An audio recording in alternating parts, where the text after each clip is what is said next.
Ellen Monroe had been swallowing her pride for 3 years, 2 months, and 11 days in the town of Caldwell Flats, Texas. And on the morning everything changed. She was doing it again at precisely 7:45 in the morning. She stood at the front of the one-room schoolhouse with a piece of chalk in her hand, and the alphabet chalked neatly across the board behind her, and she looked out at the 12 children who had come to school that Tuesday in October of 1878. 12 out of the 23 who were enrolled. The other 11 were home helping with harvests, or mucking out stables, or doing whatever work their fathers had decided was more important than their education that particular morning. Ellen had learned not to take it personally. She had also learned, in a quieter and more painful part of herself, that she absolutely still took it personally every single time. The schoolhouse had a leaking roof that the town council had promised to fix in the spring of 1877. It was now autumn of 1878. The rain came in through a gap above the third row of benches, and she had positioned a tin pail beneath it so precisely that she could now tell the severity of a storm by the pitch of the water striking its bottom. She had made a kind of music out of necessity, which was something she had become skilled at in Caldwell Flats. She was 28 years old, and she had come to this town from St. Louis, Missouri, full of the sort of idealism that a young woman fresh from a teaching college carries the way a flower carries pollen, naturally, abundantly, without quite knowing she is doing it.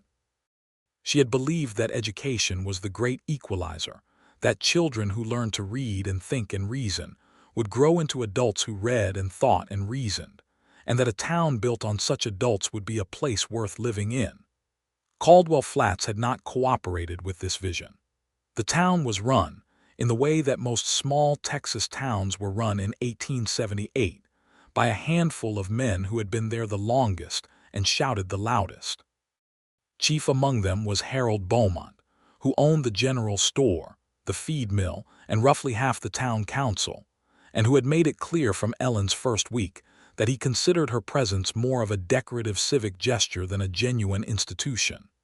He paid her wage personally, a fact he mentioned at every opportunity, and he had a habit of correcting her in public when she said anything he disagreed with, which was frequently, because Harold Beaumont disagreed with quite a lot.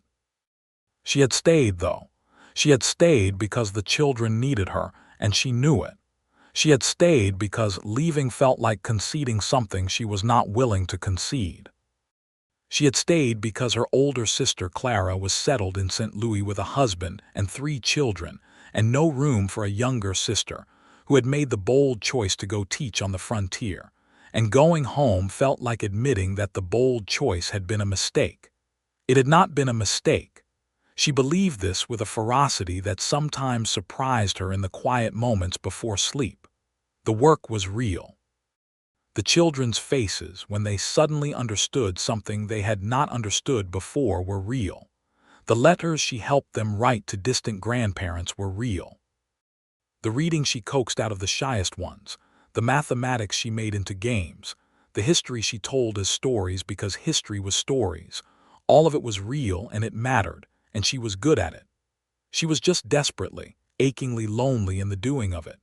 She had one true friend in Caldwell Flats, a woman named Ruth Alderman, who ran the town's small boarding house with calm competence and a dry sense of humor that Ellen treasured enormously. Ruth was 42 and a widow and entirely practical, and she had told Ellen on her first night in town, while showing her to the small room she would rent for the next 3 years, that Caldwell Flats was the kind of town that chewed through its idealists, and that Ellen ought to decide quickly whether she had the constitution for it. Ellen had said yes before Ruth finished the sentence. Ruth had looked at her for a long moment and then said, "Good. Then you might just survive it." It was on a Thursday in the 3rd week of October that Andrew Granger rode into Caldwell Flats, and Ellen Monroe did not notice him at all, because she was at that precise moment engaged in an argument with Harold Beaumont on the steps of his general store about whether she would be permitted to order new arithmetic primers for her students before the winter. "We ordered books last year," Harold said.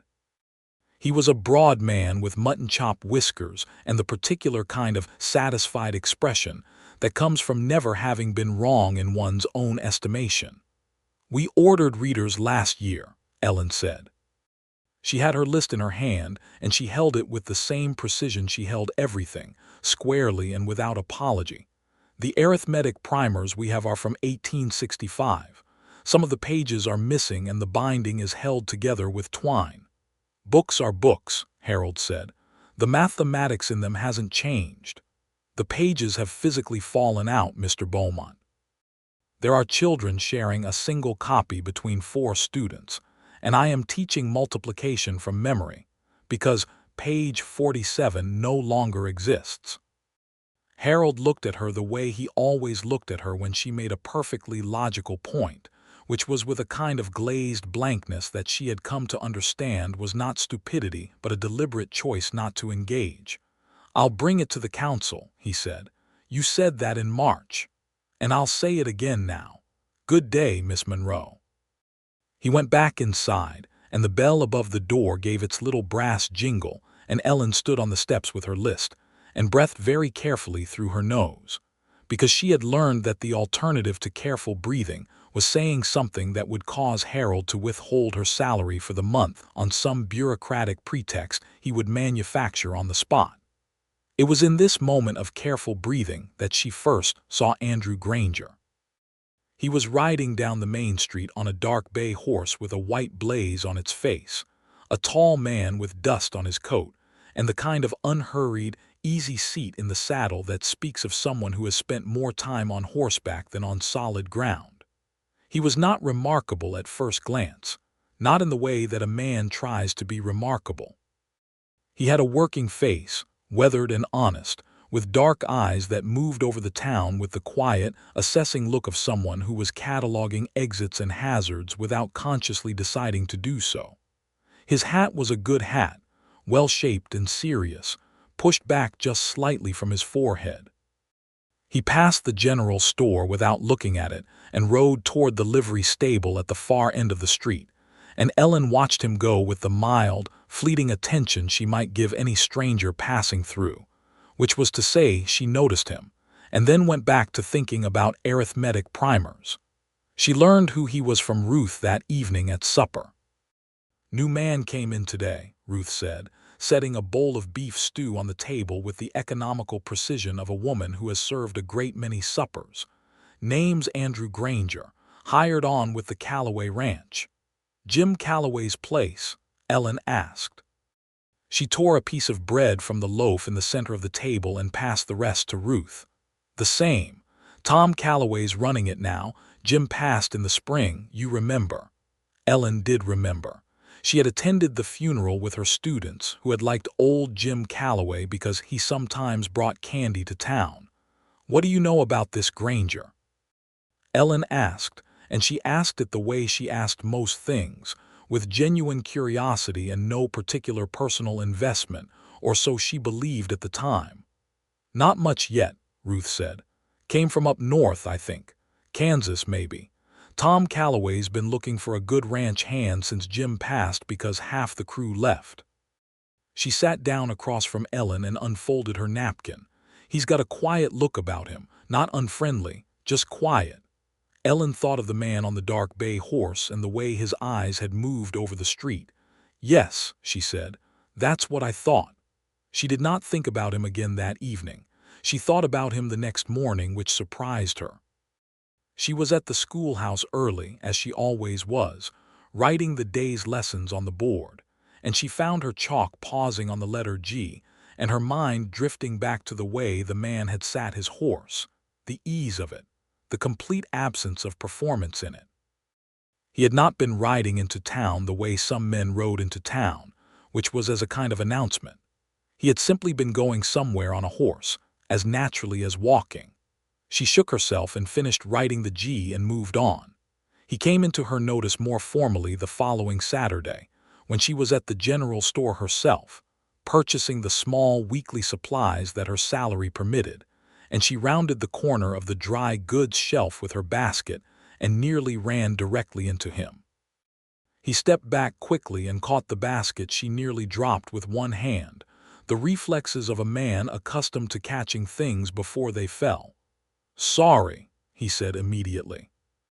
His voice was lower than she had expected and direct, without the apologetic mumbling that some men employed as social currency.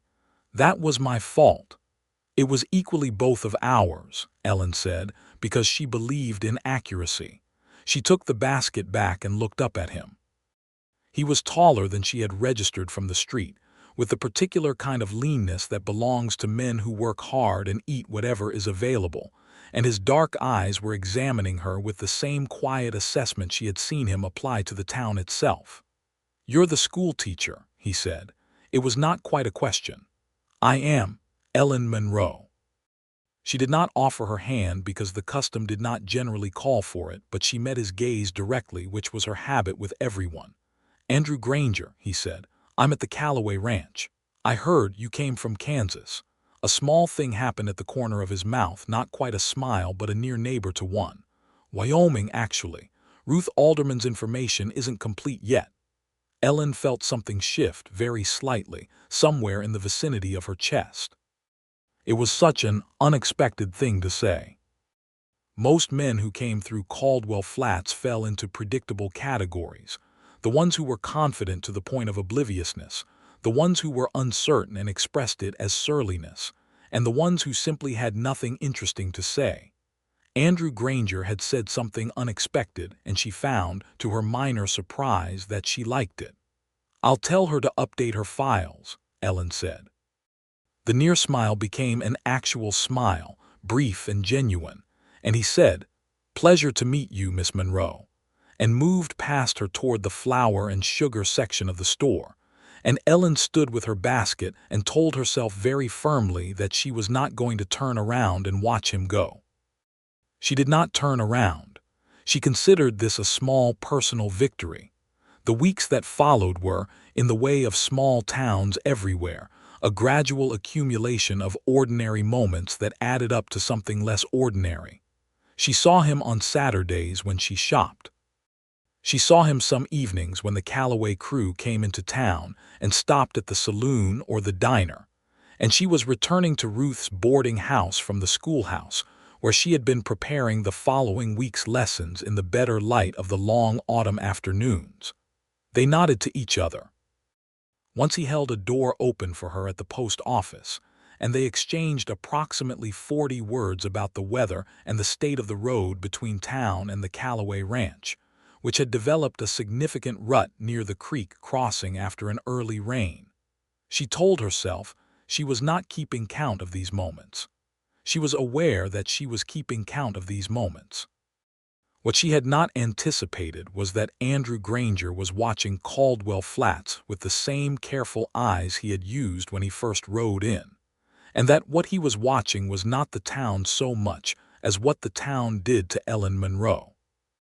He saw her on the Thursday that Harold Beaumont's wife cornered her outside the church and told her loudly, in front of 4 other women, that the way she was teaching history to the children was dangerously close to radical, because Ellen had told her students that the settlement of the West had not been without significant costs to the people who had lived here before the settlers came. Ellen had listened to this with the patient, contained expression she wore like armor, and had said, with considerable restraint, that she was teaching her students to think about the full picture of history, and that she considered this essential to their education. Mrs. Beaumont had then suggested, also loudly, that a woman who would not take a husband and settle down properly was not the most reliable authority on what was essential. Andrew had been across the street. He had seen Ellen's expression do the thing it did when she was suppressing a response, the small tightening at the corners of her eyes, the way her chin came up by a fraction of an inch. He had wanted, with a sudden and uncomplicated intensity, to say something on her behalf. He had not, because it was not his place, and because he knew enough about women like Ellen Monroe to know that she would not thank him for it, that she would experience it as the removal of something she was handling herself. But the wanting stayed with him. He saw her again the following Tuesday. He came into town for a fence post order that Tom Calloway needed filled, and he passed the schoolhouse on his way, and through the open window he could hear her reading aloud. She was reading from a book he recognized, Washington Irving, one of the adventure stories, and she was reading it with such animation that he stopped his horse on the pretense of adjusting a stirrup and simply listened for a moment. And through the window he could hear children laughing at the right moments and gasping at the right moments and asking questions in the bright, unself-conscious way that children ask questions when they trust the person who is teaching them. She was extraordinary, he thought. He thought it very plainly, without decoration, the way he thought about most things. He thought about the first time he had spoken to her in the general store, and the way she had said that was equally both of ours with the same firmness she might apply to a mathematical proof. And he had thought then that she was the most straightforward person he had encountered in a very long time, and he had been thinking about it, intermittently, ever since. It was Ruth Alderman who created the occasion that changed the careful, distant orbit of their awareness of each other into something that moved closer. Ruth hosted a small supper once a month for what she called her regulars, the 4 or 5 boarders and former boarders who she had developed genuine affection for over the years. Ellen was always invited. In November, with the first cold coming down from the north and the wind rattling the windows of the boarding house with serious intent, Ruth invited Andrew Granger.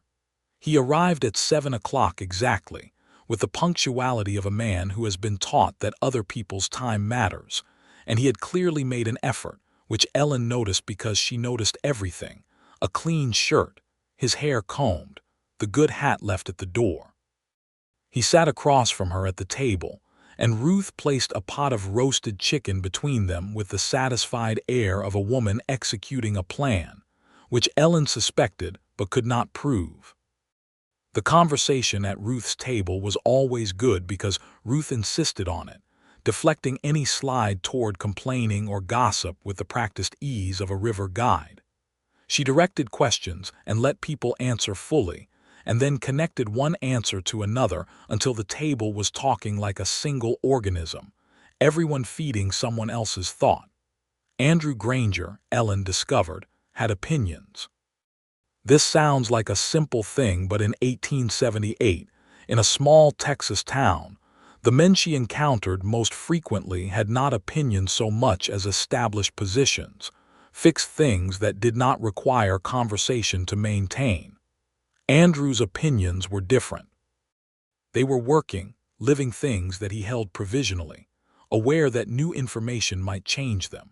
He was talking about cattle drives, which he had done 3 times, up from Texas to the Kansas railheads on the Kishom Trail, and he was describing the particular quality of the sky on the 3rd night out of San Antonio, the way the stars came down so close to the horizon that the men on night watch sometimes felt they were riding through them.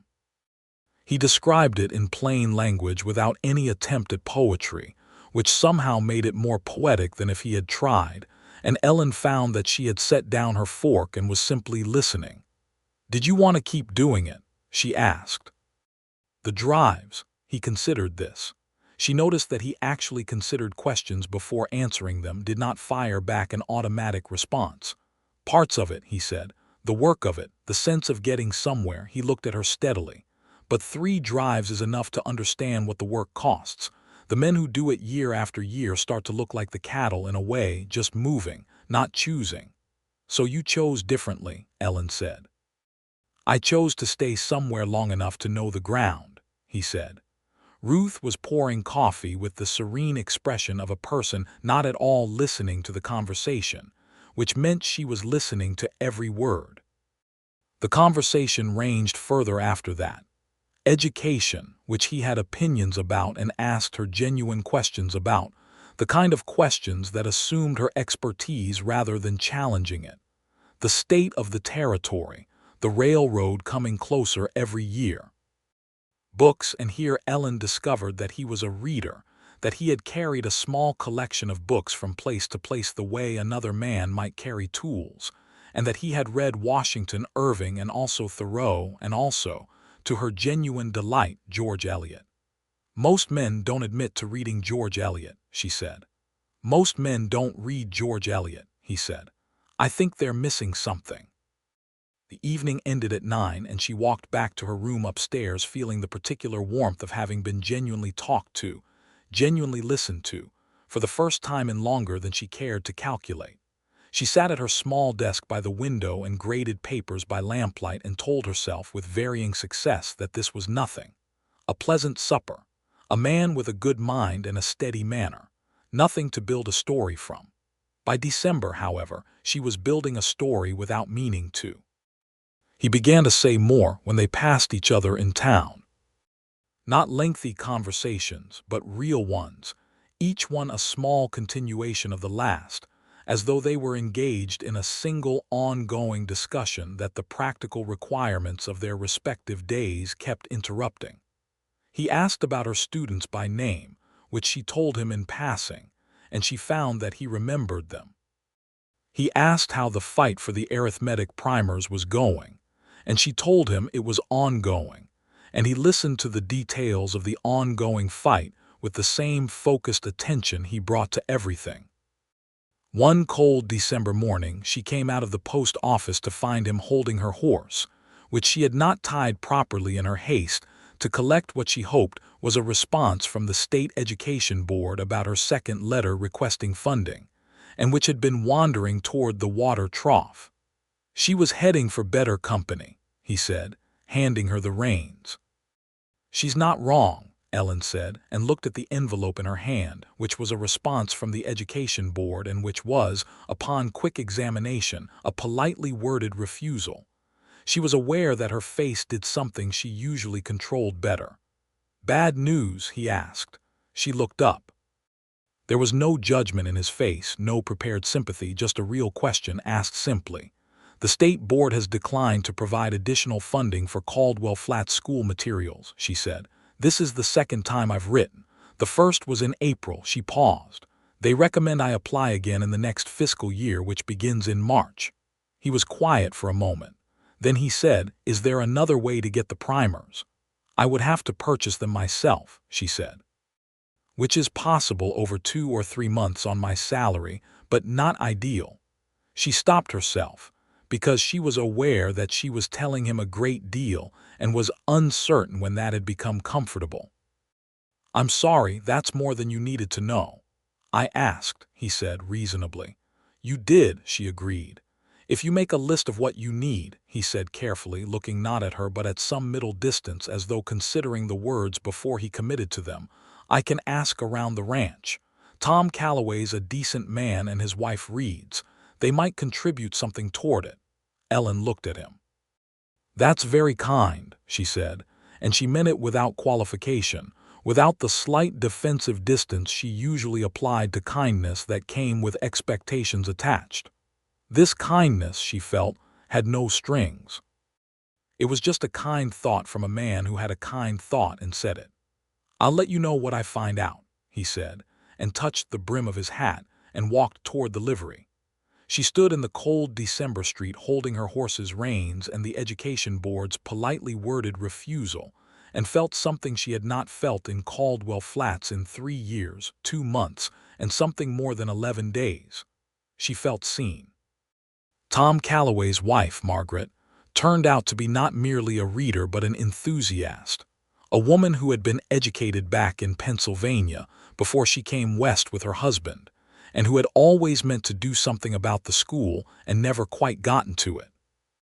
Ellen received a note from her through Andrew, a short, warm note inviting her to come for Sunday dinner, and she went, and spent a most extraordinary afternoon talking with Margaret Calloway about books and children and teaching, while Tom and Andrew sat on the porch in the winter cold and talked about cattle and fence lines and the spring calving season.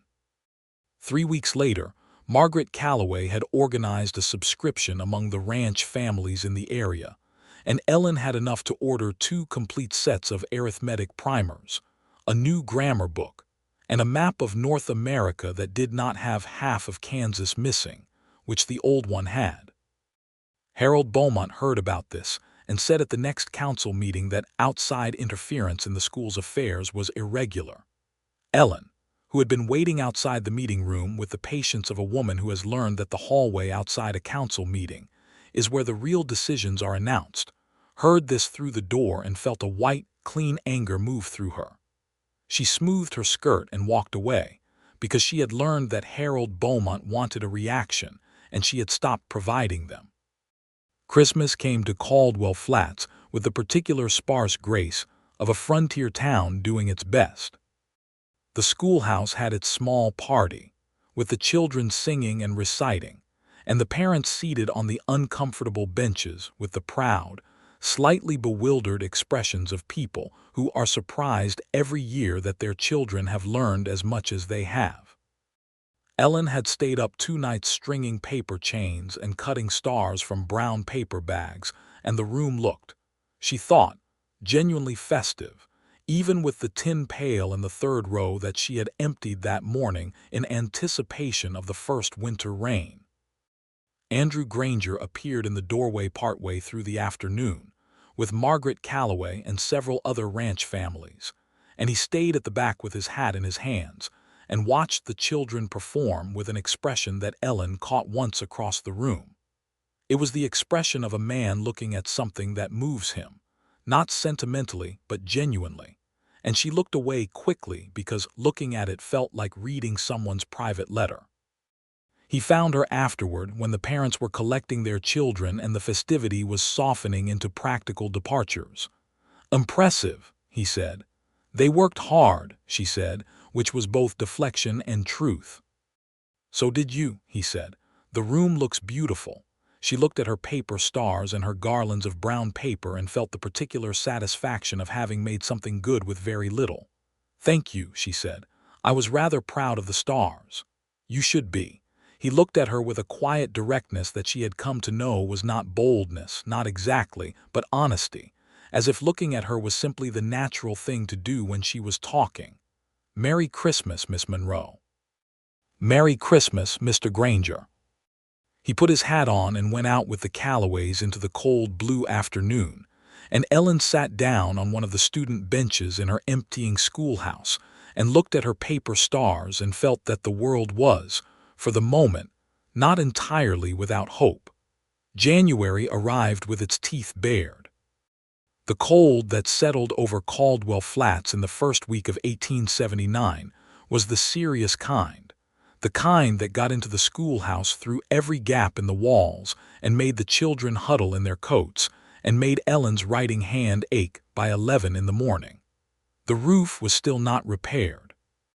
The rain that had been theoretical in the autumn was now real, a cold sleet that came in through the gap over the 3rd row and made the pail ring with an insistence she could no longer find musical. She wrote to Harold Beaumont. She went to see Harold Beaumont. She appeared at the town council meeting, which she was not technically permitted to attend, as she was not a council member, but which she attended anyway by the simple expedient of being present and sitting down before anyone could think to object.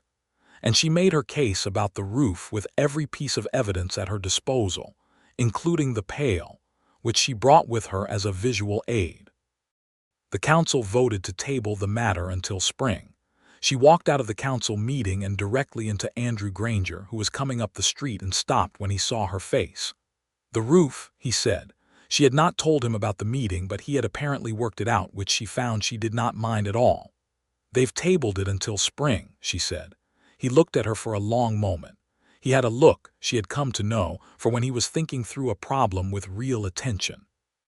"I have some roofing experience," he said, "and I know 2 men at the ranch who have more. If we could get the materials, we could do the repair ourselves on a Saturday." Ellen stared at him. "The council would never authorize that." "Would they need to?" he said. "It's a public building and the repair is needed." She thought about this. She was, at her core, a person who believed in working within proper channels, but she had worked within the proper channels of Caldwell Flats for 3 years, and the proper channels of Caldwell Flats were largely controlled by Harold Beaumont. The roof was leaking in January. The children were sitting in wet coats. "What would the materials cost?" she said. "Not much," he said. "Some tar paper and shingles. Tom Calloway has leftover materials from the new barn. Would Mr. Calloway donate them? I can ask. She looked at him. She felt the familiar tug of the independent person's reluctance to accept help, and she pushed past it, because the help was not for her, it was for the children in wet coats. I would be very grateful, she said. Tom Calloway donated the materials without hesitation. The following Saturday, Andrew arrived at the schoolhouse at first light with two ranch hands named Peterson and Cobb, who were broad-shouldered and cheerful, and had clearly been told enough about the situation to be willing to give up their day off. Ellen arrived at the same time with coffee and food from Ruth's kitchen, and Ruth came with her because she said she wanted to see if it could actually be done, which Ellen interpreted correctly as Ruth wanting to see Andrew Granger in daylight and form her own opinion. Ruth formed her opinion approximately 45 minutes into the morning, when Andrew was on the roof directing the other two men, with the particular combination of quiet authority and genuine respect for their experience that marks a man who knows how to lead without performing leadership. Ruth looked at Ellen and made an expression that communicated several things simultaneously, all of them things Ellen had been trying not to think too directly. By 4 in the afternoon, the roof was repaired. The gap over the third row was sealed. Peterson and Cobb came down from the roof looking satisfied with the efficient satisfaction of work properly completed. Andrew came down last and accepted coffee from Ellen, and their hands touched around the cup for a moment that lasted probably 1 second and felt, to Ellen Monroe, rather longer. "Thank you," she said. She was looking up at him, and the late January sun was at his back, and she was aware that she was saying something that contained more than gratitude for a roof, but she trusted him to receive it as he received most things, accurately but without making it awkward. "The students shouldn't have to sit in the wet," he said. He meant it as a simple statement of fact.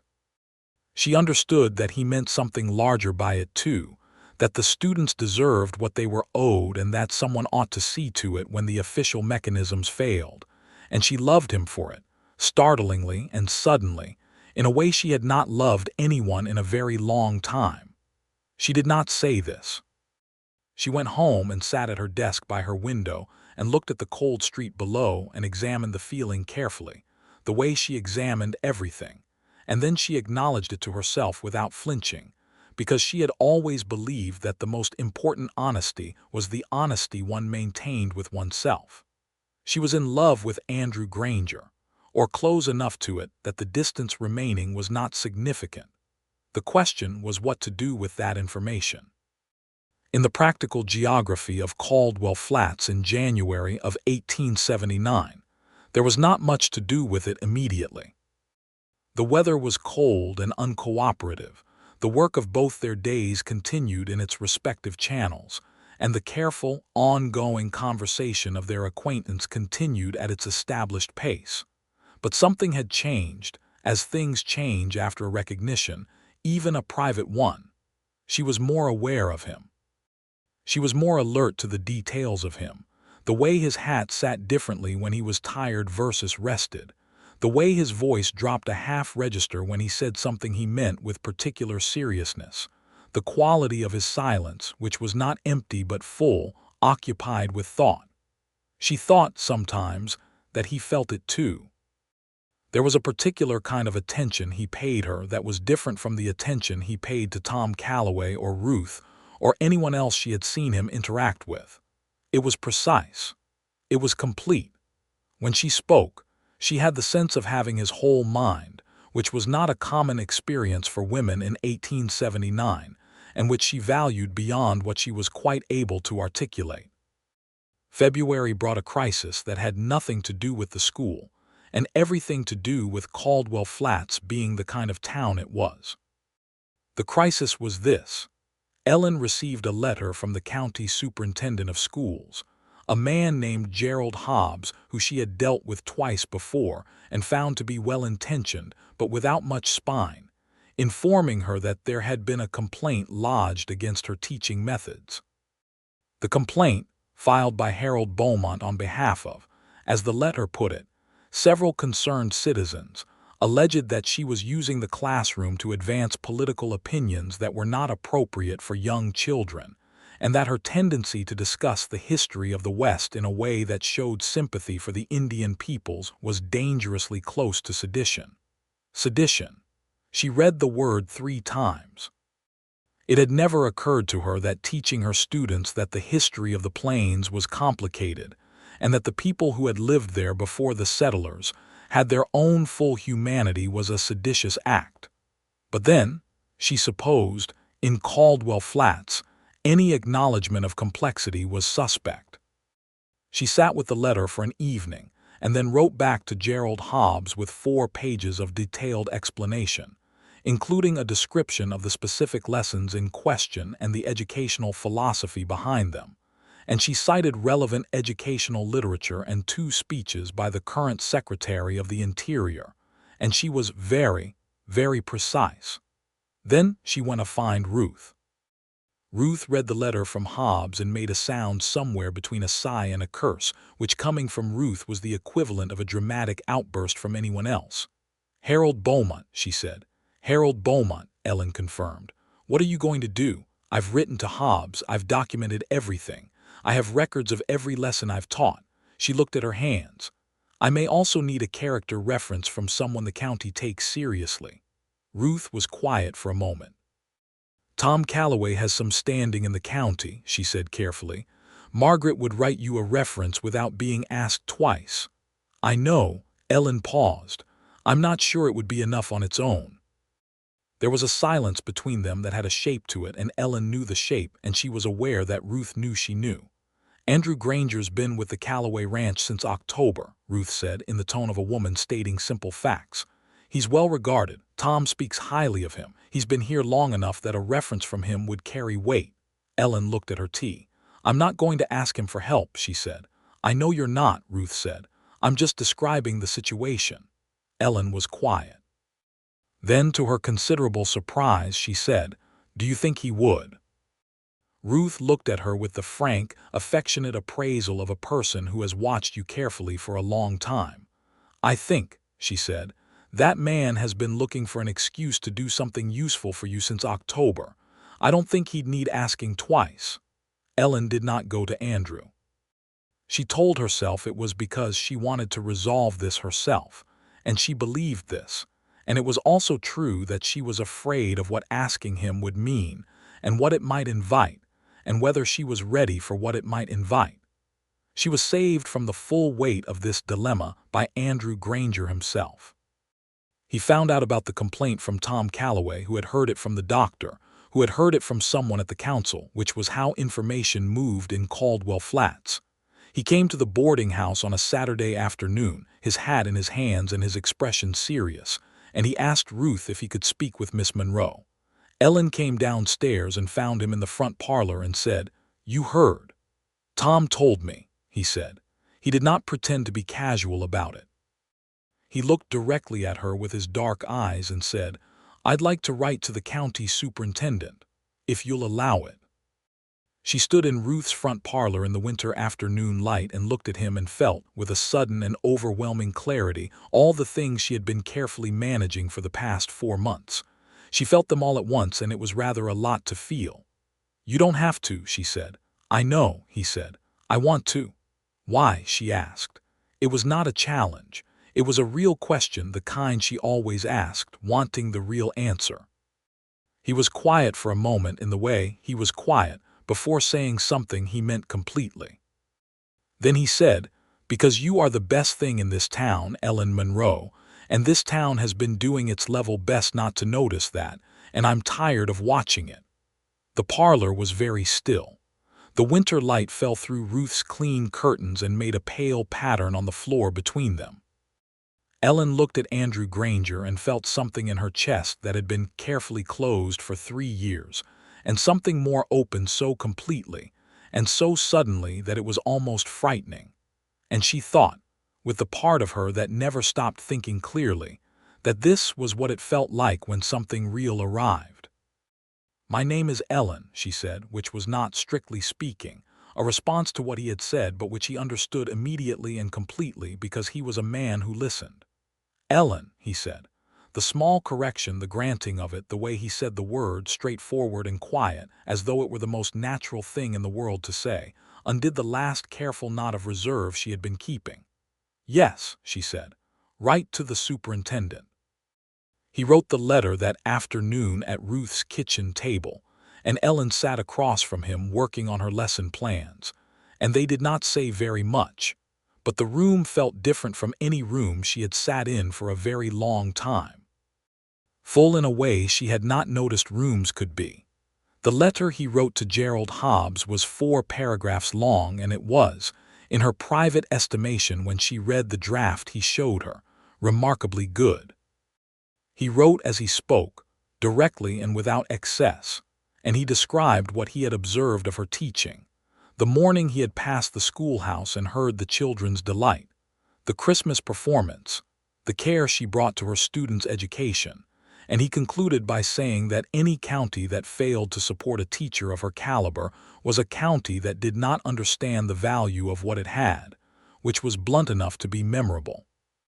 She looked up from reading it and found him watching her. "It's very good," she said. "It's true," he said simply. She looked back at the paper so he would not see her face entirely. "It's both," she said. Gerald Hobbs's response came in 3 weeks. He had investigated the complaint, found it without merit, and formally closed the matter. He also included a note in his own handwriting at the bottom of the official letter saying that he had found Mr. Granger's letter quite compelling, and that he intended to visit Caldwell Flats in the spring to see the school himself, which Ellen recognized as something that would make Harold Beaumont deeply uncomfortable, and which she was entirely willing to let happen. She sent Andrew a note at the Callaway Ranch with the news.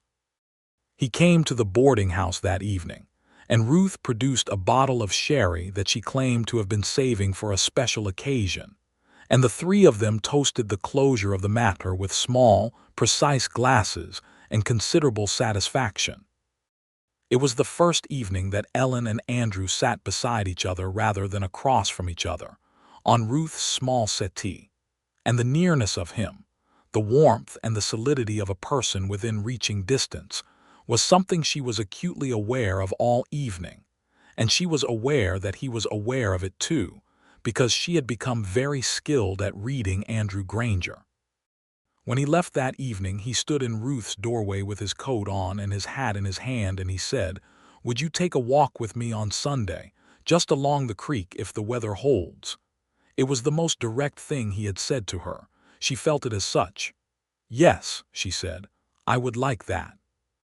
Ruth closed the door after him with the expression of a woman who deserves significant credit. The walk on Sunday was the first of many. The creek ran along the eastern edge of Caldwell Flats and through a stand of bare winter cottonwoods that had their own austere beauty in February, the pale branches against the pale sky, the water running clear and cold over smooth stones. They walked along the bank and talked and sometimes did not talk, and both kinds of time were good. He told her more about himself on those walks than she had gathered in the preceding months. He was from Colorado originally, the son of a rancher who had come from Ohio after the war, a Civil War veteran who had settled his family in the dry, high country and built something from very little over 20 years. His father had died when Andrew was 20, of the particular kind of swift and final illness that men who have been very strong seem to fall to without warning. His mother had moved to live with her sister in Denver. His younger brother James was working a ranch in New Mexico. "Do you miss them?" Ellen asked. They were standing by the water and the February wind was cold and direct and she had her coat buttoned to the chin. "James and I write," he said. "My mother too. I get back to Denver when I can, which hasn't been often." He looked at the water for a moment. "My father, I miss the way you miss something that becomes part of how you understand everything. Not with grief exactly, not anymore, just with recognition." She thought about this. "I lost my father when I was 19, she said. "My mother remarried 2 years later and is happy. I'm glad she's happy, but I understand what you mean about recognition." He looked at her with the attentiveness that was one of the things she had come to love about him. "Is that part of why you came out here?" he asked, after he passed. She had not been asked this before, not in this way, not by someone who was asking because they actually wanted to understand rather than because they were performing interest. She thought about it carefully. "Part," she said. "I also just believed in it. The idea of it, teaching in a place that needed it." She paused. "Though I'll admit that I may have underestimated how comprehensively Caldwell Flats would resist being helped."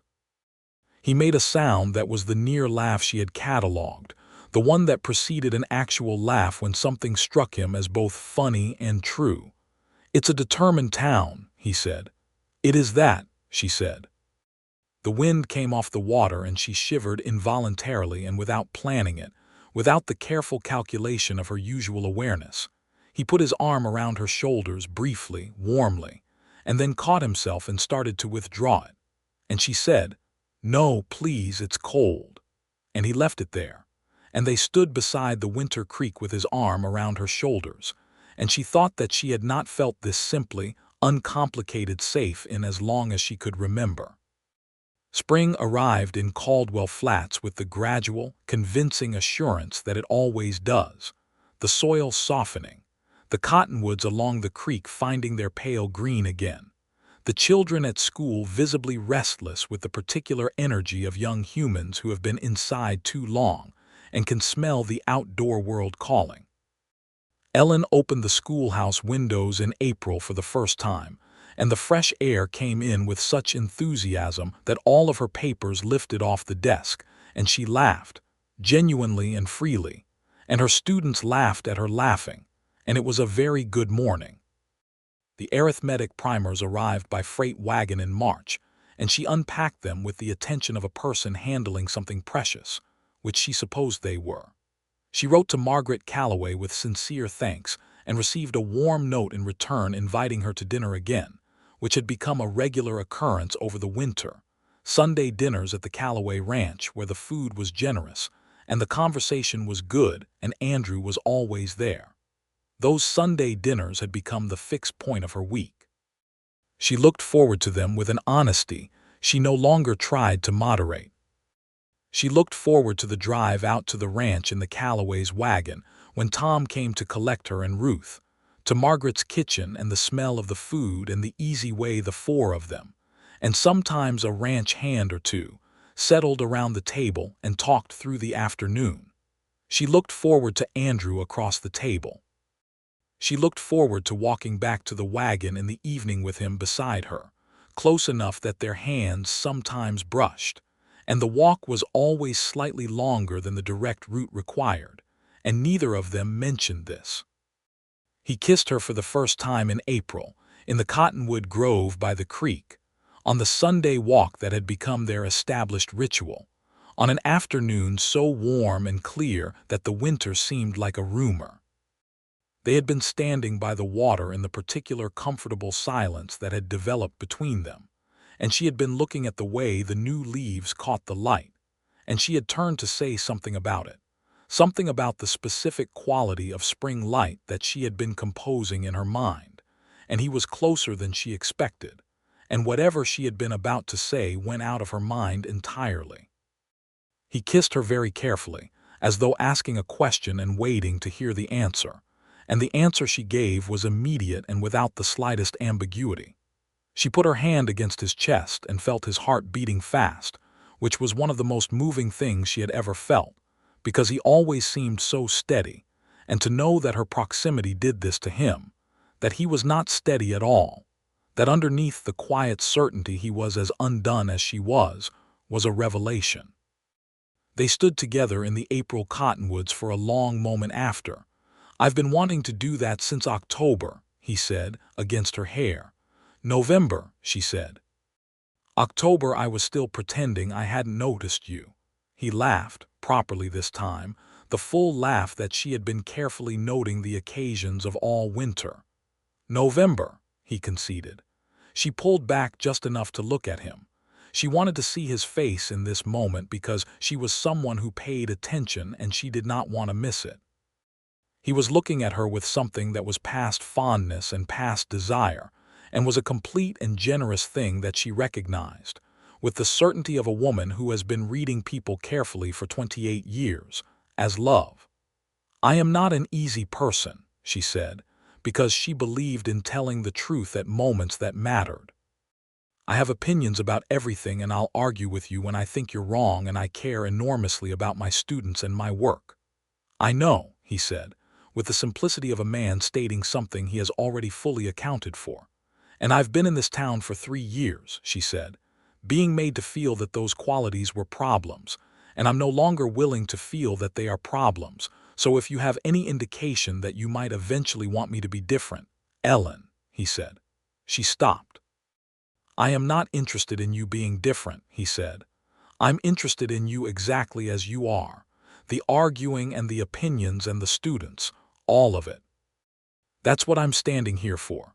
She looked at him for a moment longer, then she said, "All right," and leaned back into him, and the creek moved past and the cottonwoods made their small sound in the spring wind, and it was, she thought, the finest April she had ever had.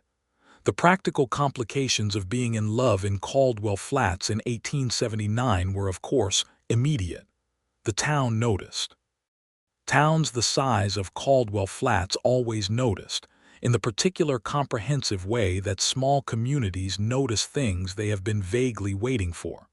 Ruth noticed with satisfaction. Margaret Calloway noticed with delight.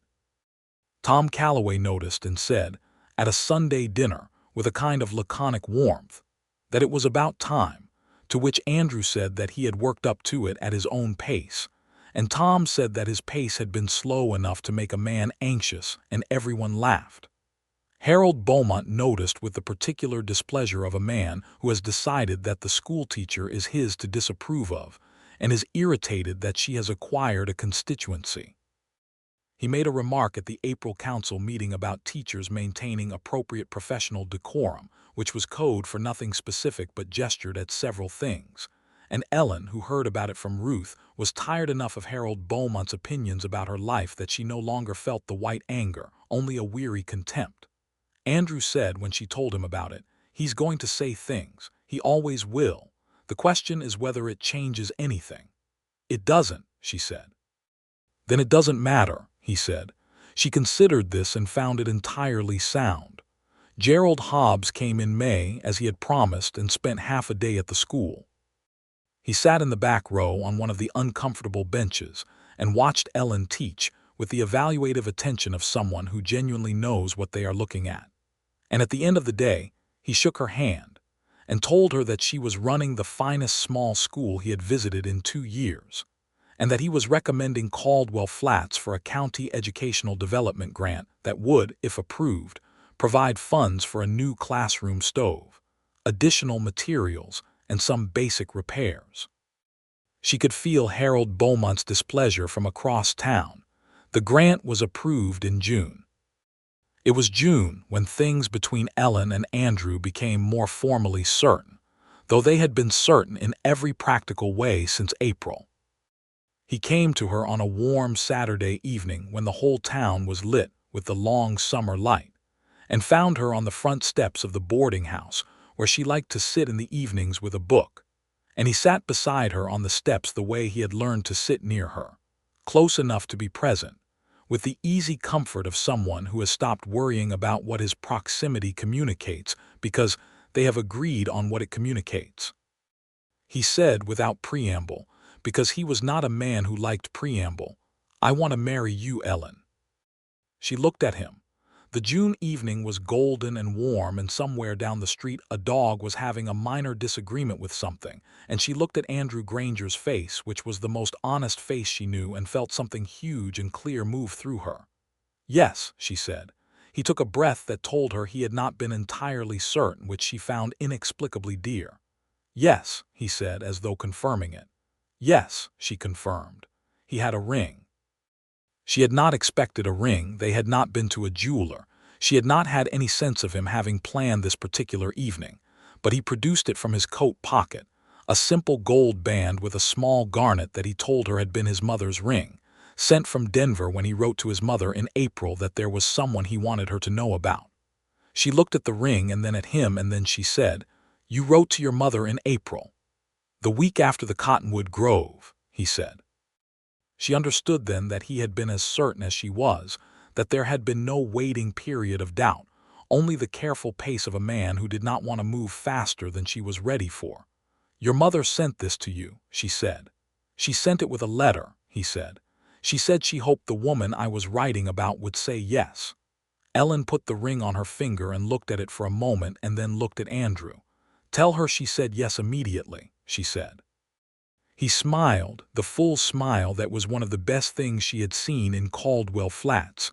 "I'll tell her," he wrote to his mother that night.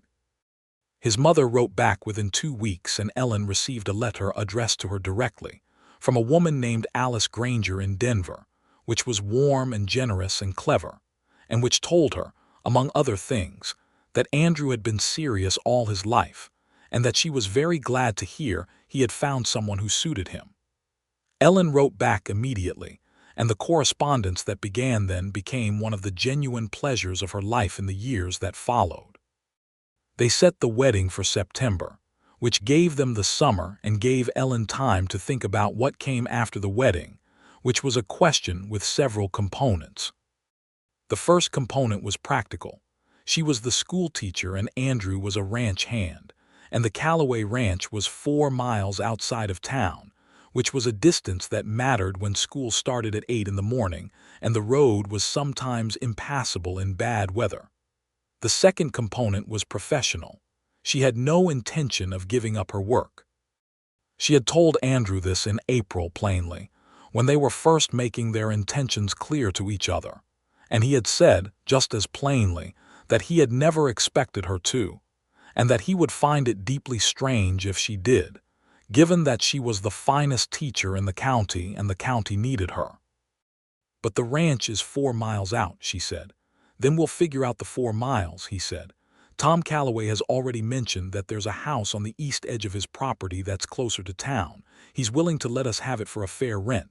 She looked at him. "You've already talked to Tom Callaway about this?" "I may have had a preliminary conversation," he said. "When?" "March." "March," she said. "Andrew Granger, in March I was still telling myself I wasn't in love with you." "I know," he said, without any arrogance in it. "I thought I'd be prepared." The house on the east edge of the Callaway property was a good house, solidly built in the way that prairie houses needed to be solid, with 2 main rooms and a small room off the back, and a kitchen with a wood stove and a front porch that faced east and caught the morning light. It was 2 miles from the schoolhouse, which was manageable, and Tom Callaway charged them a rent that Ellen recognized as conspicuously fair, and which she suspected had involved Margaret's influence.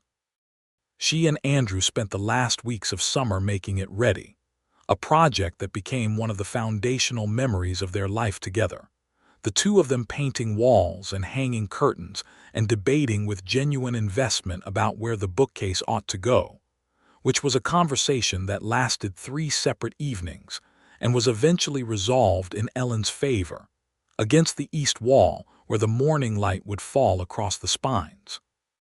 The bookcase had to be large enough for both of their collections, which was a project that made both of them quietly and separately delighted. She lined her books up and he lined his books up, and she stood back and looked at the combined shelf and thought that it looked like a conversation, her George Eliot beside his Thoreau, her teaching texts beside his history volumes, her Shakespeare beside his practical manual on cattle management, which she had begun reading and found more interesting than she had expected. "You're reading the cattle book," he observed one evening, arriving home to find her at the kitchen table with it. "I want to understand your work," she said. "You've spent the better part of 8 months understanding mine." He sat down across from her and reached across the table and held her hand for a moment with the simple, unconcealed affection that was one of the ways he loved her, and she let herself be held and looked at his face in the evening lamplight and was grateful, with a fullness that had no bottom to it, for the particular chain of events that had brought them both to this table. The wedding was in September, which came to Caldwell Flats with the first cool mornings and the particular golden slant of the autumn light. It was held in the church on a Saturday, with the minister officiating and the pews filled with a collection of people that surprised Ellen with its variety. Her students and their parents, the Calloways and most of the ranch crew, Ruth with the dignified warmth of a woman who has been proved right about something important, and to Ellen's tremendous joy, Andrew's brother James, who had ridden up from New Mexico, a shorter and more gregarious version of Andrew who shook her hand and said he was glad she existed because his brother had been disgracefully solitary for too long. Alice Granger had been unable to make the journey from Denver at her age, and Ellen felt the absence, but there was a letter from her read aloud by James at the small celebration after the ceremony, and the letter was so warm and so funny and so clearly written by a woman with a real and specific personality that several people laughed, and the room felt fuller than its walls suggested. Harold Beaumont did not attend the wedding, which was both unsurprising and, in the peculiar way of such things, a gift, because his absence meant his absence, and the room was better without the weight of his habitual disapproval. Ellen wore a dress she had made herself over the summer, a deep blue that she had found in Margaret Calloway's dry goods and ordered from the catalog without Andrew seeing it, and when she came down the church aisle in it on Ruth's arm, because Ruth was the nearest thing she had to family in Caldwell Flats and she wanted Ruth beside her, she saw Andrew's face change in the way faces change when they see something they have been waiting for, and it exceeds the waiting. And she walked toward him with a steadiness that surprised even herself. She had said her vows in a clear, even voice, because she was not a woman who mumbled, and he had said his in the direct, unhurried way that was his voice at its most serious. And when the minister said they were married, she felt it not as a dramatic moment but as a confirmation, a formal recognition of something that had already been true for months. They drove to their house in the borrowed Calloway wagon, just the two of them in the September dusk, and the house had a lamp lit in the window that Margaret had arranged, and they went inside to their books and their kitchen and their east-facing porch, and it was the beginning of a life that was ordinary in the most complete and wonderful sense, full of actual things. The autumn that followed their wedding was the most content period Ellen Monroe, now Ellen Granger, could remember in her adult life. She was still the schoolteacher of Caldwell Flats, and she went every morning and came home every evening. And the coming home part was new and wonderful, that specific pleasure of a door that opened onto warmth and the particular person you had chosen. Andrew was there most evenings, the ranch work being concentrated in the daylight hours, and they ate supper together and talked and read in the lamplight with the ease of two people who have discovered that their silences are comfortable, which is one of the more reliable tests of whether two people are genuinely suited. She was teaching better than she had ever taught. She recognized this not immodestly but accurately, observing her students with the professional eye she applied to everything. They were doing better work. They were more confident. The attendance had improved because she had made the case to the parents more personally and persistently now that she had the community standing of a married woman and a husband the ranch families knew and liked. She resented, sometimes, that this was how it worked, that the same arguments from a married Ellen Granger carried more weight than they had from an unmarried Ellen Monroe. But she was pragmatic enough to use the weight she had for the purposes that mattered. Harold Beaumont had somewhat reduced his opposition after the county grant and Gerald Hobbs's visit, partly because he was a man who understood practical politics well enough to recognize when he had lost a particular campaign, and partly because Ellen suspected that Margaret Calloway had said something to his wife that his wife had then communicated to him in the privacy of their home, through whatever channels husbands and wives used for these communications. He was never warm, but he was no longer actively obstructing, and she accepted this as the reasonable ceiling of their relationship. Spring of 1880 arrived and Andrew was promoted, after a difficult winter that had tested everyone at the ranch, to foreman at the Calloway place. Tom Calloway had watched him work for 18 months and seen what Ellen had seen from the beginning, a man who understood work and people and the practical requirements of both, and the promotion meant more money and more responsibility and a different quality of presence at the ranch. Andrew took it with the same steady manner he took everything. Ellen noticed that he stood slightly differently after, not with more pride exactly, but with the confidence of someone whose assessment of themselves has been confirmed by external reality, and she was glad for him. The question of a family had been between them since the wedding, not urgently, but as the settled expectation of two people who want children and have agreed that they want them, waiting for the timing to arrange itself. By April of 1880, Ellen understood that the timing had arranged itself. She told Andrew on a Sunday morning on their east-facing porch, where she had taken to sitting with her coffee while he did the early chores, and she said it plainly, because she was always plain about things that mattered. He went very still in the way he went still when something struck him at a level below the conscious. Then he crossed the porch and sat beside her and put his arm around her, and she felt him breathing, several careful breaths, and then he said quietly against her hair, "Are you well?" "Very well," she said, "entirely well, somewhat surprised by the timing but otherwise entirely well." "Good," he said, which contained a great deal. The pregnancy was not difficult, which she was grateful for, because she continued teaching. There had been no formal requirement that she stop, and she had not stopped, though she had been aware of the town's opinion on this particular choice and had held it at the same careful distance. She held all of Harold Beaumont's opinions and their various tributaries. Her students were too young and too practical to find anything unusual about their teacher's changing shape, and the older ones who might have been embarrassed about it simply were not, because she did not make it embarrassing, and this, she thought, was perhaps one of the more useful things she taught them. She taught until 2 weeks before the baby came, and the baby came in November, and it was a boy, which surprised her in the way that the actual specific reality of a baby is always slightly different from the anticipated version. He was born at the house with the doctor and Ruth in attendance, on a cold November night, and Andrew sat in the kitchen for the duration, and carved small pieces of wood into shapes with a concentration that Ruth reported he maintained with ferocious intensity, producing 4 horses and a dog by the time it was over. They named him William James Granger, William for Ellen's father and James for Andrew's brother, and James Granger came from New Mexico again to meet his nephew with the delighted enthusiasm of a man who liked babies and was not shy about it. William was a serious baby, which made Andrew laugh, because the baby had his own expression of quiet assessment and seemed to apply it to every new person and object in his environment.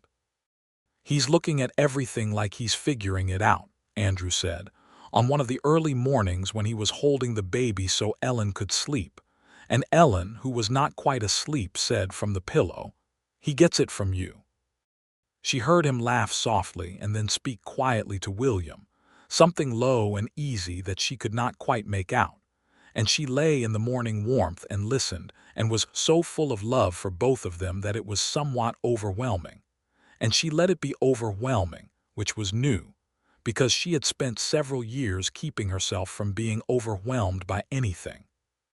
She went back to teaching in January, with William in a basket at the back of the schoolhouse for the first weeks, which was irregular, and which she did not ask anyone's permission for. The children were fascinated by the baby, and she used this, with the pedagogical instinct that was always operating somewhere beneath everything else, to teach them about infant development and human growth and the stages of learning, and it was some of her best teaching, because she had a live illustration and 12 children who were paying absolute attention. By February, William was with Margaret Calloway on school days, an arrangement that Margaret had proposed with the transparent enthusiasm of a woman who very much wanted more babies around. Ellen drove to the ranch to nurse him at midday and drove back. The 2-mile rode a reliable rhythm in the middle of her days, and she was happy, busy, and doing the work she had come west to do. The county's educational board approved a significant expansion of the Caldwell Flats school program in the spring of 1882, including funding for a second teacher, which meant that Ellen could focus on the older students while a new young teacher from Abilene handled the younger ones. Ellen had written the proposal herself over the winter and had gone to the county meeting and presented it in person, and answered every question with the exactness that she brought to all things, and it had been approved. And she came home and told Andrew, and he said, without any surprise at all, "Of course it was." "You weren't worried?" she asked. "I've never seen you fail to get something you put your full effort into," he said. "I thought I'd wait and see where to put the celebration before worrying." She sat down at the kitchen table and looked at him and felt, for perhaps the 1,000th time, the specific gratitude of being known by someone who is paying attention. Harold Beaumont retired from the town council in the summer of 1882, citing his health, which was the official reason. The unofficial reason, which Ruth reported with quiet satisfaction, was that his wife had grown tired of his posture as the town's moral authority, and had said so at length at a private supper that was not, in Caldwell Flats, actually private. He was replaced by a woman named Catherine Marsh, which was itself something of a revolution, though the fact that it was a revolution was discussed carefully and mostly among women, and not loudly in public places. Catherine Marsh had 2 daughters in Ellen's school, and had been one of the parents at the Christmas performance 3 years running, and had never failed to notice or acknowledge what the school was doing.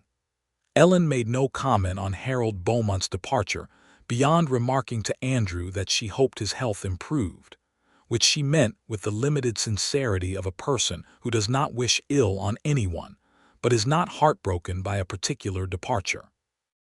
William turned 2 that November, a sturdy, quiet child who had developed the habit of watching everything with those serious dark eyes, and who had recently discovered that words were tools, and was acquiring them at a rate that kept both of his parents entertained.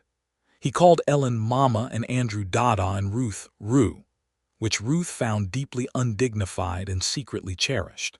He called the Callaway dog, the dog, with a precision that everyone appreciated.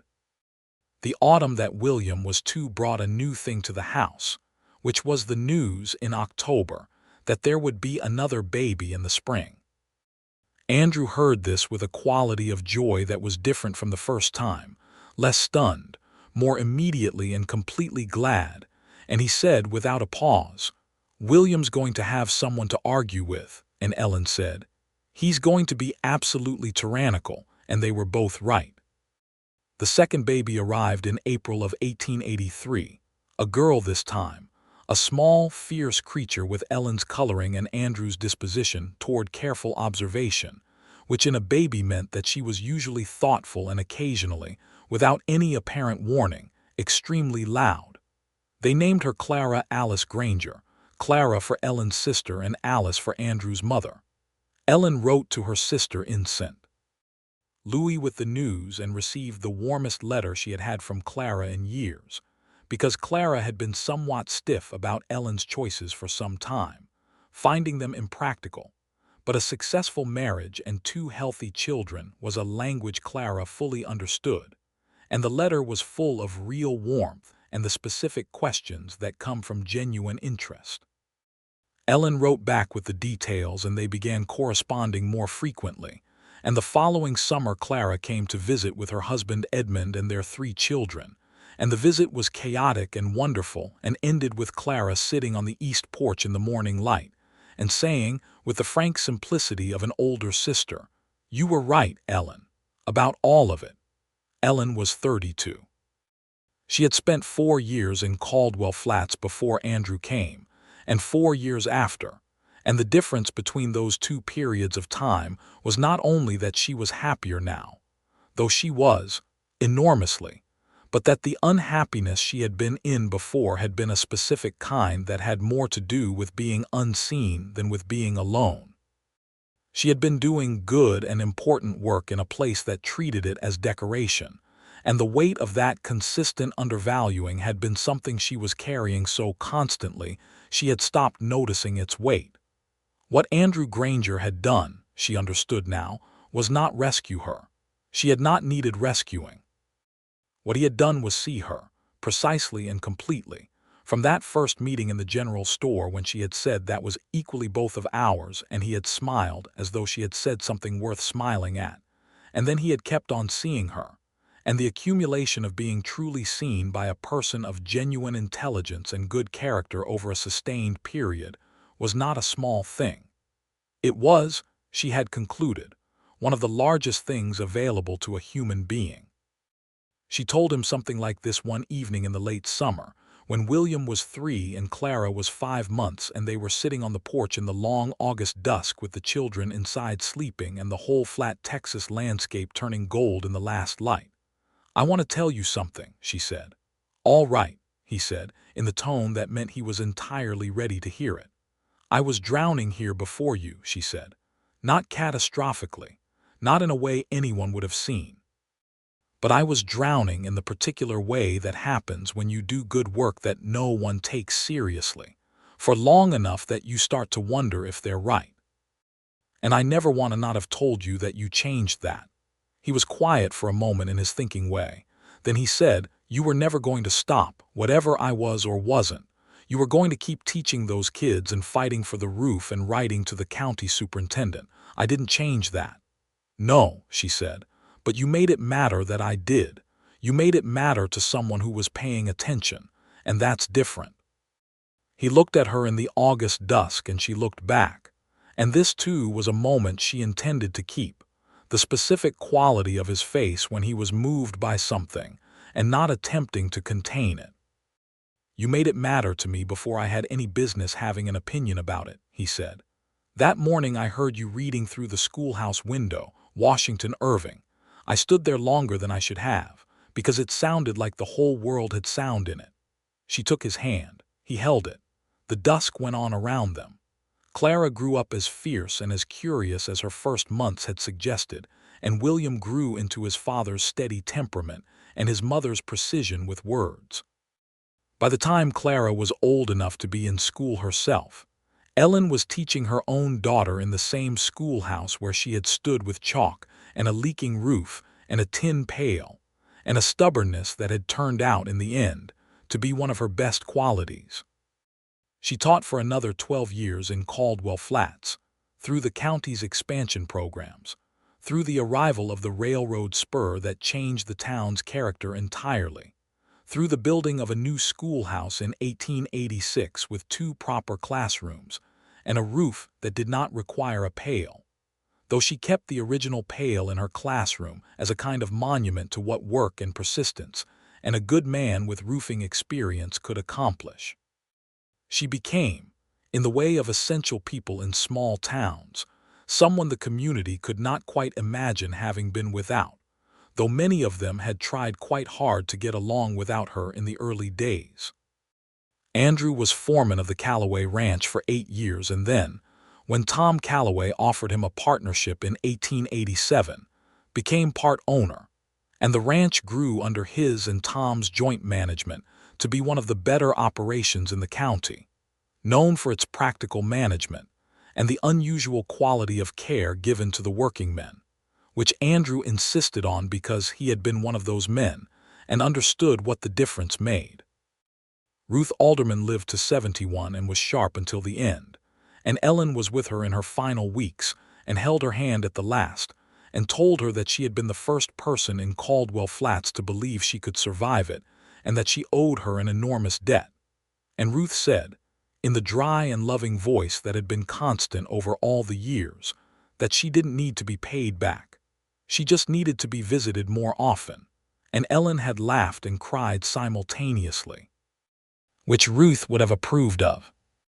Margaret and Tom Callaway remained the closest friends of their adult lives, the 4 of them bound by the particular intimacy of people who have made their lives in the same place at the same time and watched each other do it. Margaret's influence on the county's educational development became more formal in the 1890s, when she joined the state Women's Education Committee and began making the arguments that Ellen had been making for years in larger rooms with larger audiences. Ellen was proud of her with a warmth that had nothing competitive in it. William went to university in Austin, which was something Ellen had worked toward with the same systematic focus she brought to everything, and came back to Caldwell Flats after with a law degree and an interest in the land issues that were transforming the territory, and later the state, and he worked on those issues with a passion for the fuller picture of history that Ellen recognized as something she had put there, years ago in the schoolhouse, when she had insisted on teaching complicated things honestly. Clara went east for a time, which surprised and pleased Ellen, who had always believed that the world was large enough for bold choices to go in any direction. She came back with a teaching certificate of her own and a husband named Daniel Marsh, who was Catherine Marsh's youngest son, which made Ruth Alderman laugh when she heard it and say, from her chair by the window in the boarding house, that life had a very particular sense of humor. Andrew Granger's hair went silver in his early 50s, and it suited him so completely that Ellen told him so, and he said he thought she was being generous, and she said she had never in her life been generous with the truth and did not intend to start now. They continued their Sunday walks by the creek in every season that weather permitted, and the walks grew longer in some ways and shorter in others as they grew older. Longer in the sense of the territory, their conversation covered, and shorter in the sense that they sometimes walked in silence for 20 minutes, and that silence was as full and as rich as conversation had ever been.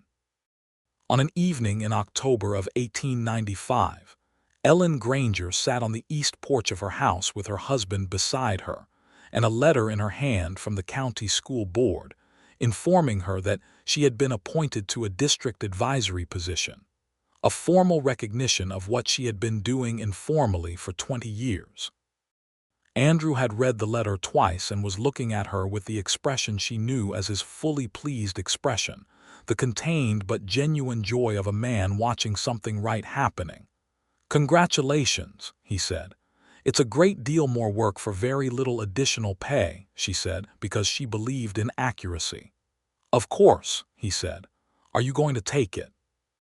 She looked at the letter and then out at the October evening, and the Texas flatlands going gold in the last light, and she thought of 20-odd years of standing at a blackboard with chalk in her hand, and the specific faces of children learning to read, to reason, to hold the whole complicated world in their minds with honest eyes.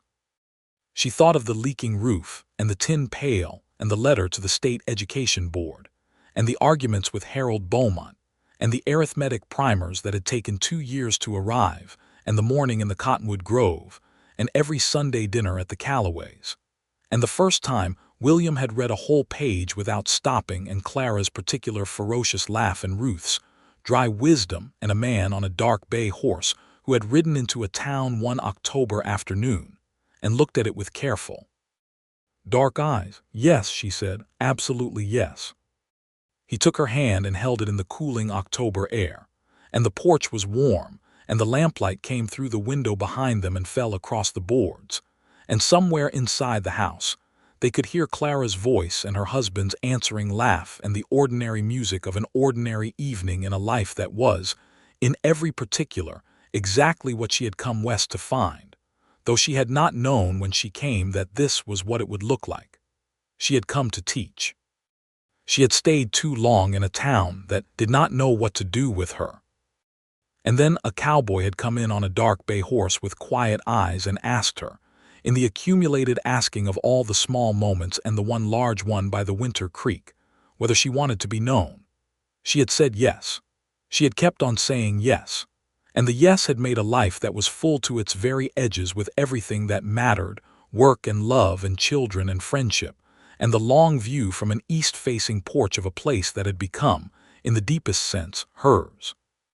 The October evening settled in around them. Andrew put his arm around her shoulders, the same arm he had put around her in the winter cold of their first year, and she leaned into him the same way, and the stars began to appear above the Texas flatlands one by one, the same stars he had described riding under on the cattle drives before he chose to stay somewhere long enough to know the ground. He had known it. He had known her. And she, who had been swallowing her pride in this town for 3 years and 2 months and 11 days the morning everything changed, had been right about the one thing she had never quite stopped believing, through all the leaking roofs and withheld salaries and condescending council meetings, that the work was real and that it mattered and that she was good at it. She was good at all of it, it turned out. The teaching and the loving and the staying. She was exceptionally, stubbornly, happily good at the staying. William came home from Austin for Christmas that year with news of his first significant case, a land rights matter on behalf of several farming families that he had taken on pro bono and which had consumed his autumn entirely. He sat at the kitchen table the way he had always sat at kitchen tables, with full attention, and laid out the details of the case with the same precision Ellen had spent 20 years trying to instill in her students, and which she recognized in her son with the particular satisfaction of seeing something she had worked at in the world, growing. Clara was expecting her first child in the spring, and told the family over Christmas dinner with the straightforward joy of a woman who does not make small things large or large things small. And Daniel Marsh raised his glass, and the table was full of warmth and noise, and the specific happiness of a family that has found its shape. Andrew watched it all from his place at the head of the table he had helped build in their first summer in the house, with the attentive, quietly joyful expression that was the fullest version of his face. And when everyone was eating and talking and not watching him, he looked at Ellen, and she was already looking at him, because she was always paying attention. And the look between them contained everything that words were insufficient for, and both of them knew it, and neither of them needed to say it, and the house was full of light, and the sound of their family, and it was, in every way that the word has ever meant, enough. It was more than enough. It was a life. It was their life, built from stubbornness and primers and a tin pail and a leaking roof and a dark bay horse with a white blaze and a cowboy who had asked, quietly and consistently and without fanfare, with his attention and his letters and his arm around her shoulders in the cold, and the garnet ring sent from Denver by a mother who trusted her son's certainty, whether she might let herself be loved. She had. She did. She would, she knew with the same clarity she brought to all true things, for all the rest of her days.